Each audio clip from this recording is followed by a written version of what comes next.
Breaking news చూస్తున్నాం. పల్నాడు జిల్లా మాచర్లలో high tension కొనసాగుతోంది.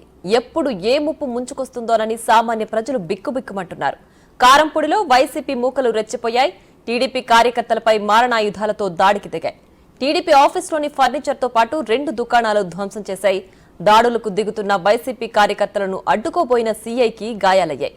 అనంతరం వైసీపీ దాడులకు ప్రతిగా టీడీపీ వర్గీయులు చేసిన దాడుల్లో 10 నిమిషాల వ్యవధిలోనే వైసీపీ ఆఫీస్, ఆ పార్టీ నేతల షాపులు ధ్వంసమయ్యాయి.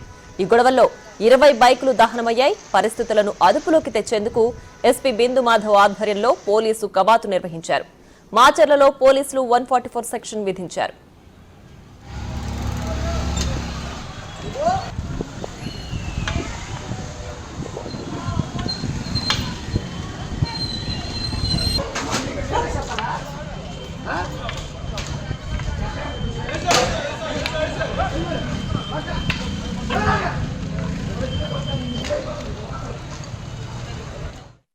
వైసీపీ ఎమ్మెల్యే అభ్యర్థి కాసు మహేష్ రెడ్డి, ఎంపీ అభ్యర్థి అనిల్ కుమార్ యాదవ్ నాయకత్వంలో గురజాల నియోజకవర్గంలోని మాచవరం మండలం కొత్త గణేశునిపాడిలో వైసీపీ గూండాలు రెచ్చిపోయారు.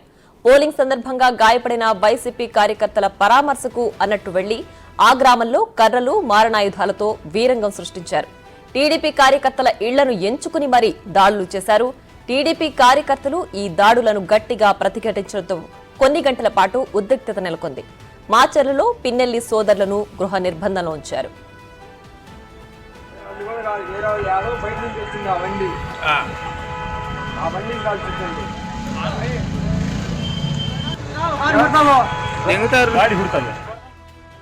ఎమ్మెల్యే పిన్నెల్లి సోదరుడు వెంకట్రామిరెడ్డి నేతృత్వంలో వైసీపీ మూకలు కారంపూడిలో కొన్ని గంటల పాటు వీరంగం చేశాయి. వెంకట్రామిరెడ్డి పేట సన్నెగండ్ల గ్రామానికి వెళుతూ మధ్యలో కారంపూడిలో ఆగారు. తర్వాత కొద్దిసేపటికే టీడీపీ కార్యాలయంపై వైసీపీ మూకలు దాడికి పాల్పడ్డాయి.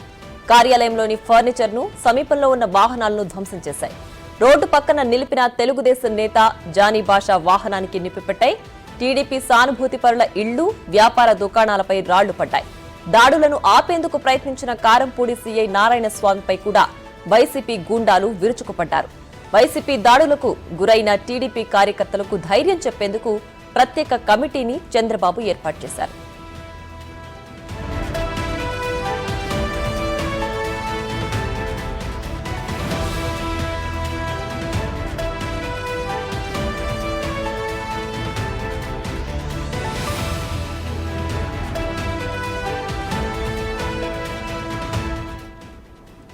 పల్నాడు జిల్లా మాచర్లలో హై టెన్షన్ కొనసాగుతోంది. ఎప్పుడు ఏ ముప్పు ముంచుకొస్తోందని సామాన్య ప్రజలు బిక్కుబిక్కుమంటున్నారు. కారంపూడిలో వైసీపీ మూకలు రెచ్చిపోయాయి. టీడీపీ కార్యకర్తలపై మారణాయుధాలతో దాడికి దిగాయి. టీడీపీ ఆఫీసులోని ఫర్నిచర్తో పాటు 2 దుకాణాలను ధ్వంసం చేశాయి. దాడులకు దిగుతున్న వైసీపీ కార్యకర్తలను అడ్డుకోబోయిన సీఐకి గాయాలయ్యాయి. అనంతరం వైసీపీ దాడులకు ప్రతిగా టీడీపీ వర్గీయులు చేసిన దాడుల్లో 10 నిమిషాల వ్యవధిలోనే వైసీపీ ఆఫీస్, ఆ పార్టీ నేతల షాపులు ధ్వంసమయ్యాయి.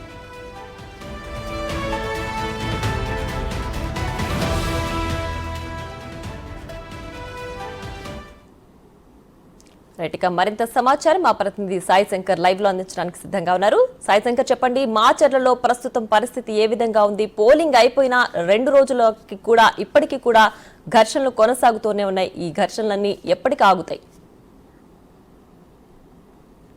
ప్రియా, ప్రధానంగా పల్నాడు జిల్లాకు సంబంధించినటువంటి నియోజకవర్గాలు మాచర్ల, ఇటు నర్సరాపేట, గురజాల నియోజకవర్గాల్లో మొదటి రోజు పోలింగ్ లో ఎంత యుద్ధ వాతావరణం చూసామో అదే పరిస్థితి రెండో రోజు కూడా కొనసాగినటువంటి పరిస్థితులు ఉన్నటువంటి పరిస్థితి ఉంది. నిన్న నైట్ వరకు కూడా మాచర్ల నియోజకవర్గంలోని కారంపూడిలో ఇటు వైసీపీ, టీడీపీ మధ్య పెద్ద ఎత్తున కూడా ఘర్షణ చోటు చేసుకోవడం జరిగింది. ఒకరిపై ఒకరు దాడులు చేసుకోవడం జరిగినాయి. టీడీపీకి సంబంధించినటువంటి కార్యాలయాలు కూడా తగలబెట్టినటువంటి పరిస్థితులు ఉన్నాయి. అంటే ప్రధానంగా కూడా పోలింగ్ రోజు జరిగినటువంటి సిచ్యువేషన్ ఏదైతే ఉందో దానిపైన ప్రతిఘటనలు జరుగుతున్నటువంటి పరిస్థితి అయితే క్లియర్ గా ఉంది. కంపల్సరీగా ఆ రోజు మన వాడిపైన దాడి చేశారు కాబట్టి ఈ రోజు అదును చూసి వాళ్ళపైన కూడా దాడి చేయాలనే విధంగా పక్కా ప్రణాళికతో అయితే ఇటు అన్ని అంటే ఇరు పార్టీల నేతలు కూడా ప్రణాళికలు రచించుకుంటూ ఒకరిపై ఒకరు దాడులు చేస్తున్న పరిస్థితి అయితే పల్నాడులో కనిపిస్తున్నటువంటి పరిస్థితి ఉంది. కానీ ఆ దాడుల్లో గాయపడినటువంటి బాధితుల యొక్క ఆవేదన అనేది చూస్తే చాలా దారుణంగా ఉందనే విధంగా చెప్పుకోవచ్చు. ఎందుకంటే గాయపడిన తర్వాత బతుకుతామా చనిపోతామా అనే విధంగా తెలియనటువంటి ప్రమాదాల్లో పడిపోతున్న పరిస్థితులు వాళ్ళు ఉన్నారు. అయినప్పటికీ కూడా నియోజకవర్గంలో మాత్రం నిరుడుగప్పి నిప్పులాగా ప్రస్తుతం ఉన్నటువంటి పరిస్థితి ఉంది. ఎక్కడికక్కడ దాడులకి ప్రణాళిక రచిస్తున్నారు. నిన్న నైట్ 11 గంటల సమయంలో కూడా ఎమ్మెల్యే కార్యాలయాల దగ్గర 1000 నుంచి 2000 మంది కార్యకర్తలు గుమిగూరారు అనే విధంగా కూడా తెలిసినటువంటి పరిస్థితి ఉంది. ఎందుకంటే ఏ టైంలో ఎమ్మెల్యే పైన దాడి జరుగుతుందో తెలియదు, ఎక్కడి నుంచి ఎవరు వస్తారో తెలియదు. లేదు ఒకవేళ మనమే దాడి చేయాలంటే కంపల్సరీగా అలర్ట్గా ఉండాలనే విధంగా కూడా ప్రణాళికలు రచించుకొని ఒక్కొక్క ఏరియాని ఎంచుకొని ఆ ఏరియాలో మనుషులను గోడగబెట్టుకోవటం, అక్కడే ఉండటం.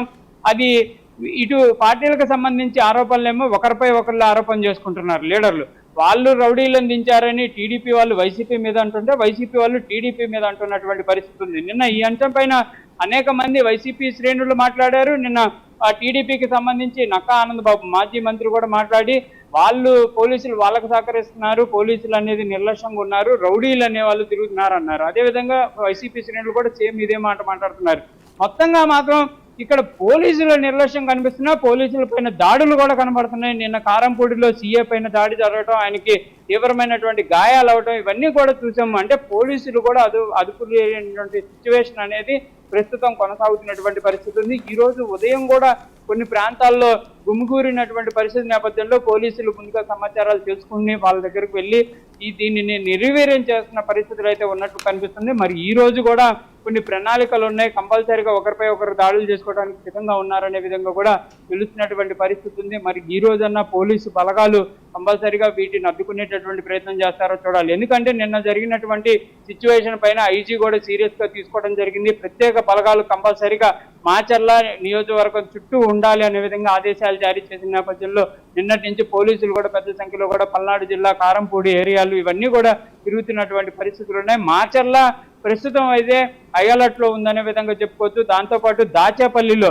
అంటే మొదటి రోజు పోలింగ్ అయిపోయినా కూడా నిన్న పరామర్శకు వెళ్ళినటువంటి ఎమ్మెల్యేలను కూడా తరగలు కొట్టేటటువంటి ప్రయత్నం జరిగినటువంటి పరిస్థితులు ఉన్నాయి. కాబట్టి కంపల్సరీగా సెక్యూరిటీ అలర్ట్లు అయితే చేస్తున్నారు, కానీ నిర్లక్ష్యం అయితే కనబడుతున్నటువంటి పరిస్థితి ఉంది. ప్రియ రైట్, సాయి శంకర్ అయితే ఇంకో అప్డేట్ కూడా అంతోంది. రెంటచింతల ఎస్ఐని ఈసీ సస్పెండ్ చేసినట్లుగా తెలుస్తోంది. ఈ ఘర్షణల నేపథ్యంలో దానికి సంబంధించి అప్డేట్ ఏమైనా ఉందా?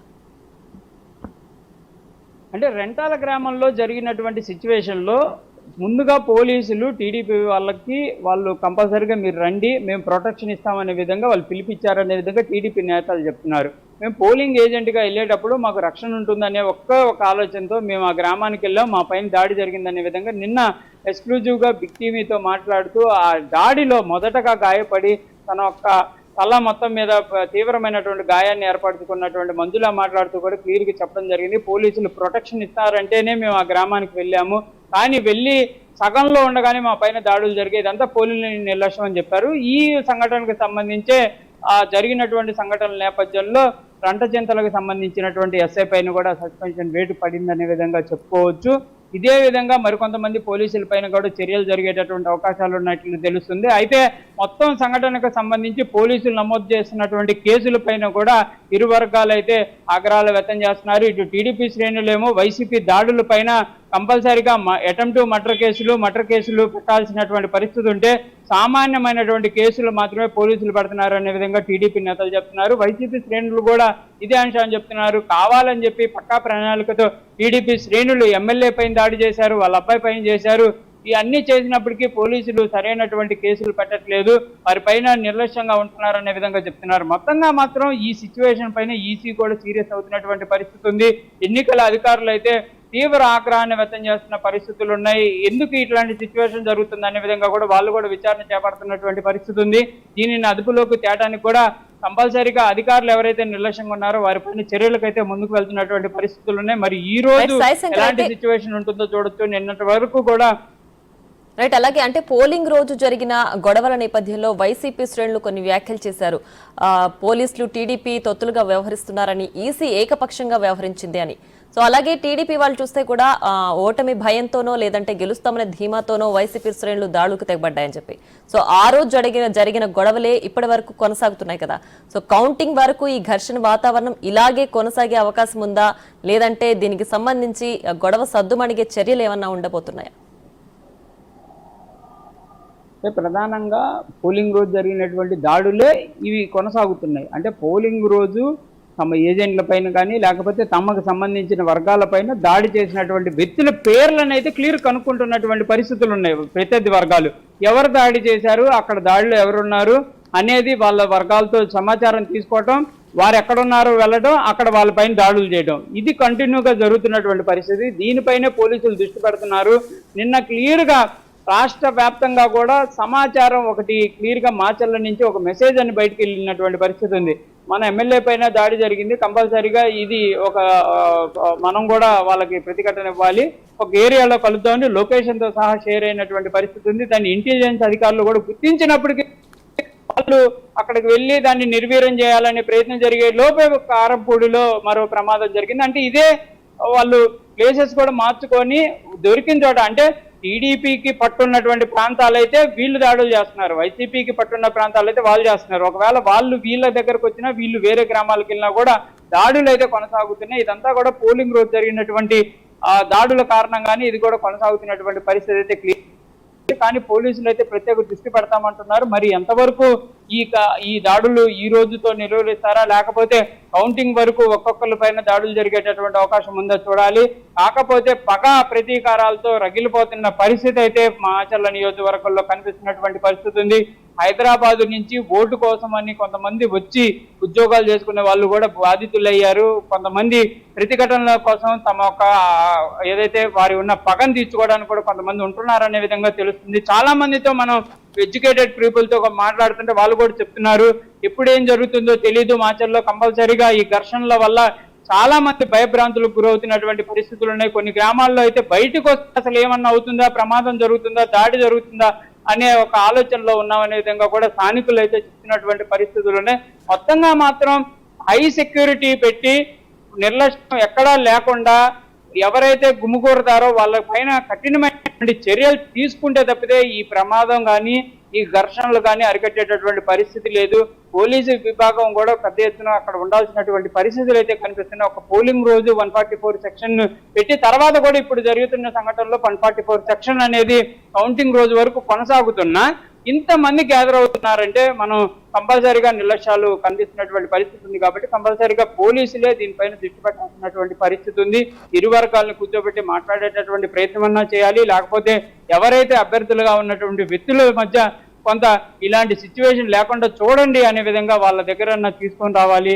లేకపోతే మాత్రం మరికొంతమంది ఈ దాడుల్లో గాయాలు పారై వాళ్ళ కుటుంబాలు కూడా విషాదాల్లోకి వెళ్లే పరిస్థితులు అయితే క్లియర్ గా పల్నాడు జిల్లా వ్యాప్తంగా కనబడుతున్నటువంటి పరిస్థితి ఉంది. Priya. Right Sai Shankar, thanks for the updates.